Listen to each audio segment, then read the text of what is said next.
Is a map that shows the mythical land of Atlantis. Whether Atlanteans or giants. And it matches all the characteristics of Atlantis. Atlantis is waiting. I can't believe it. And this map asserts that it's maybe not so mythical. It shows exactly where it is. I mean, everything else about this map, if you just look at like the lines of the current day world, is accurate. It's a well-made map. It was made at the end of the 1800s. And yet it shows Atlantis and a bunch of other crazy stuff, saying that it existed about 1 million years ago. I bought the originals, and if I look giddy, it's because I am. I love old original maps. And it's not just one map, it's 4 of them.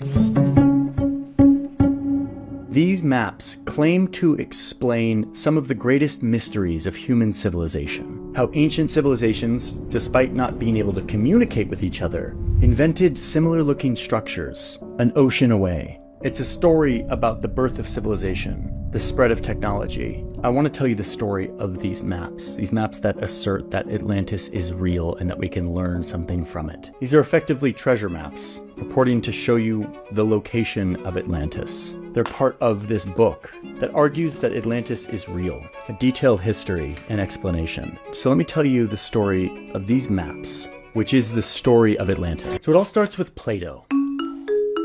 Plato was one guy living in Athens 2,400 years ago. He had some really good ideas about justice, education, government, science, and a bunch of other things that influenced how our Western society developed. Pretty influential, incredible guy. And here he is in one of his texts describing a land called Atlantis. He said it was a utopia that was located, quote, past the Pillars of Hercules, so somewhere in the Atlantic Ocean. According to Plato, the city was built as a series of circles with a complex system of canals and walls made out of exotic metals. It was full of advanced technology and engineering. There was a massive palace. The city was decorated with golden statues. Plato says that Atlantis had an advanced military and navy which ruled over this huge island civilization. Okay, before we go on here, let me make one thing crystal clear, which is that most historians agree that Plato wasn't describing a literal place. In his mind, Atlantis was a parable. It was a lesson that he was using to talk about utopian societies and the hubris of man and the downfall of humans and all of these things, and that it wasn't actually real.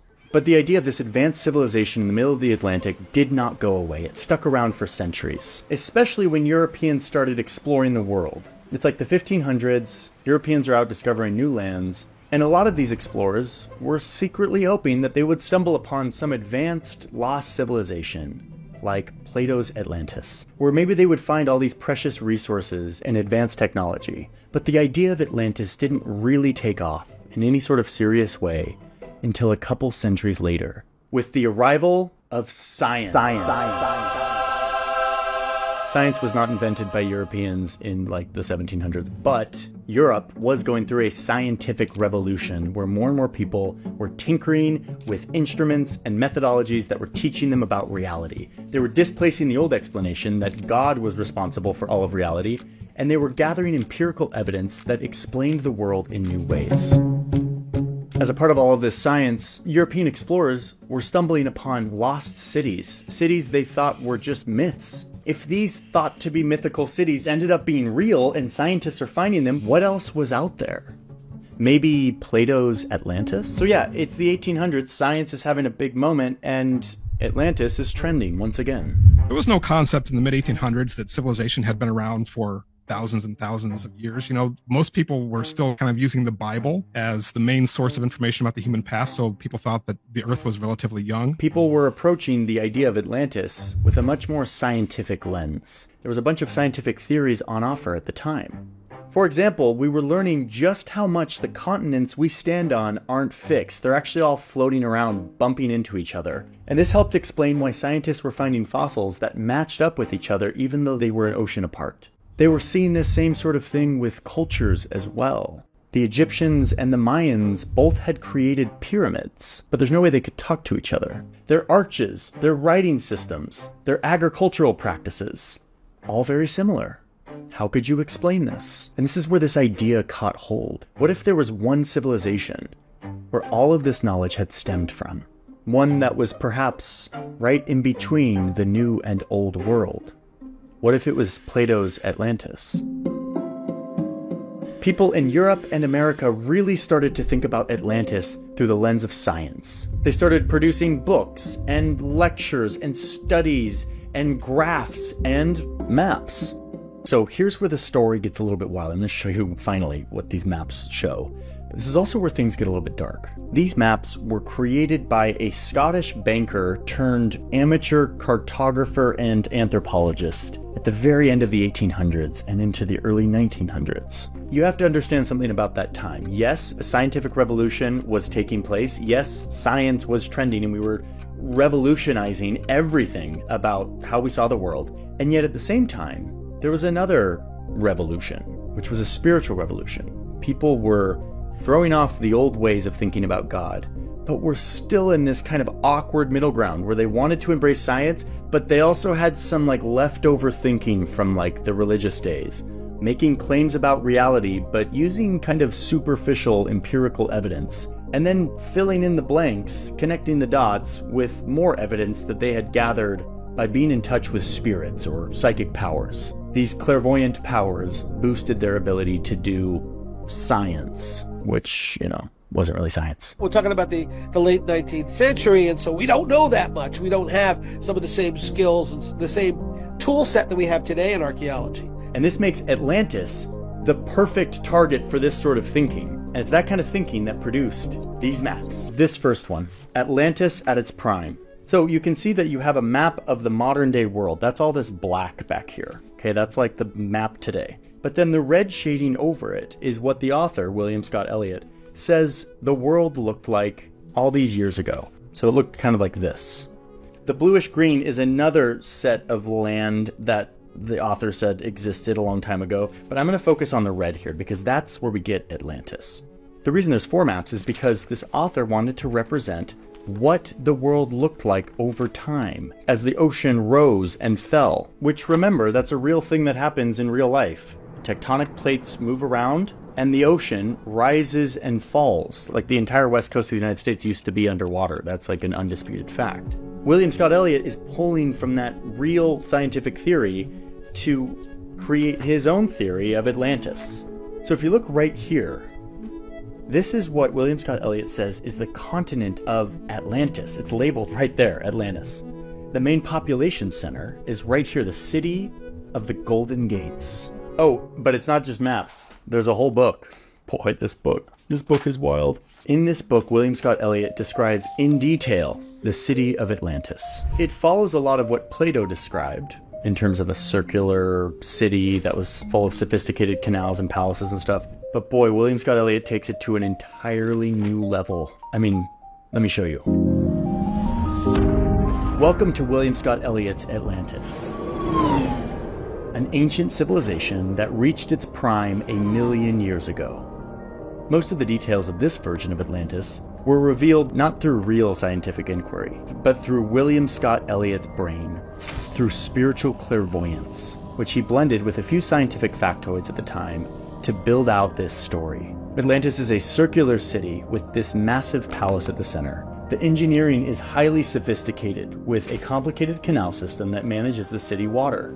And look, there's an underwater reservoir in the shape of a heart from which the city gets its drinking water. At its height, he says, 2 million people lived here, and they were of a unique Atlantean race with unique powers and characteristics. They wielded advanced tech, like these flying battleships, that used a type of energy from a different plane, not measurable by our understanding of physics. An etheric plane, whatever that means. This understanding of different energy planes allowed the Atlantean race to wield nature in powerful ways, creating a kind of powerful sorcery that could be used for both good and evil. They wrote on sheets of metal, they drank blood hot from the animal, they had explosives that released poisonous gas, and the women were treated equally. Wow. Okay, before we get too drunk on all these juicy, tantalizing sci-fi details, let's just check in on what's going on here. Is this guy writing a piece of fiction or is he trying to do science? Yes, he produced a set of painstakingly detailed maps that look like real maps. Like there is the world. I see the world in the shape of the world.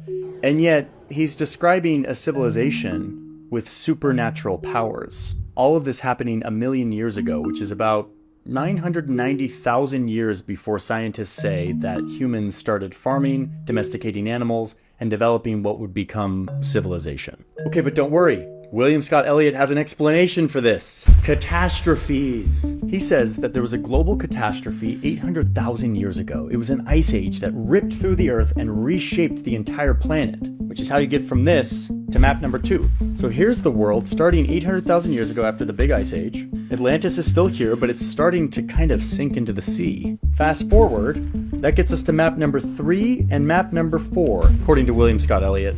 It's these catastrophes that sunk Atlantis into the ocean, till it became this smaller island, which is what he says Plato was referring to when he was talking about this utopian society. And then, finally, the ocean rose and Atlantis sunk completely in the year 9564 BC. Pretty specific there, William, which is the time that he says there was a massive flood that covered the whole planet. He says it's the same flood that happened in the Bible, Noah's Ark, remember? And that the flood sunk Atlantis once and for all into the ocean. Goodbye, Atlantis. Great civilization is now gone. But before it sunk, people from Atlantis had fled east and west across the world, bringing with them their knowledge about advanced technology, engineering, architecture. And this is his explanation for why the Egyptians and the Mayans had pyramids. Oh, and he also says that the descendants of these Atlanteans would go on to be the Aryan race, which would be the most advanced civilization. Yeah, we'll get back to that in just a sec, because it gets pretty messed up. But what this is a pseudoscientific attempt to tell a story that was based off of spiritual revelations, meaning not science, but it is clothed in sciencey looking things. That's what this is. Let's just be very clear. I'm not saying it's anything other than that. And at the time, that was kind of accepted by some circles. Why would this guy do this? Like, did he make a bunch of money off of like duping people into the legend of Atlantis? I don't think so. Why would he make all of this up? We'll never know exactly why, but my theory is that he really believed this stuff. I think, like a lot of us, William Scott Elliot had constructed a worldview that helped explain the mysteries he didn't understand. And he used a variety of rational and spiritual means to construct a story that helped him make sense of the world. We all kind of do this. This guy just happened to do it in a map that 120 years later we can all look at and like gawk at, even though it's a really beautiful map, and I'm totally gonna hang this on my wall. This was his explanation. Someone trying to explain how the native people in a new world, who Europeans saw as primitive and inferior, had somehow built such sophisticated structures. This story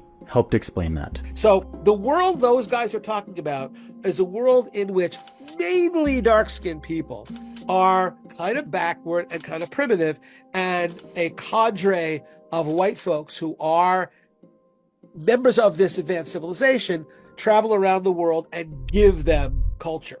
And yes, it resulted in this implication that there was one superior Aryan race, an idea that unfortunately endured into the 1930s, when one man became obsessed with trying to use scientific sounding methods to prove the same thing. This is Heinrich Himmler. He's the architect of the Holocaust. And before World War II, he funded archaeological expeditions in search of evidence that would prove the existence of a superior ancient civilization, in an attempt to validate his horrible motives for trying to wipe out entire races. It's an effort that was loosely depicted in this Indiana Jones movie.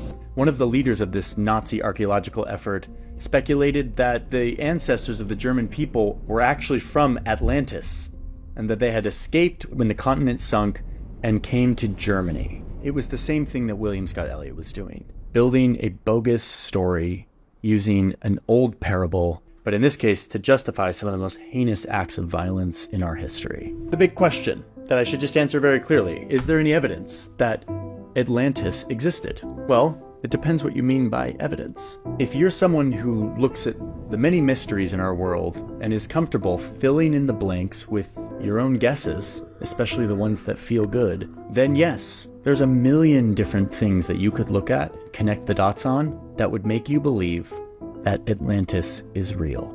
But if you're somebody who believes in the long, slow process of scientific knowledge, where many different scientists gather, analyze, and debate evidence over decades, until they establish a consensus of what is true. If that's your definition of compelling evidence, then no. Atlantis, which was constructed by Plato as a parable to teach people, has no basis in empirical fact. It just simply does not. And yet my big lesson out of all of this is that even after centuries of like good science and archaeological methodologies that tell us what's real and are still trying to discover the other mysteries, we still are so like intoxicated by this story for the same reason these guys were. It's a really tempting idea. It's kind of a comforting idea. I think a lot of people want there to be something wonderful and fascinating and lost out there that they don't know about. As an archaeologist, I often try to communicate to them that the human past is interesting enough without making a bunch of stuff up. But to me, this is just a good story clothed in scientific language and images, which is perhaps the most dangerous of them all because it looks real. It co-opts the language of science to tell lies, and it continues to live on in the form of History Channel documentaries, a recent Netflix documentary that indulge these same ideas because people like to believe. So to me, not only is this map beautiful, but it also serves as a cautionary tale. I want to hang this on my wall to remind me that even if it looks science-y and has a lot of big scientific words, that doesn't make it proof, that doesn't make it true.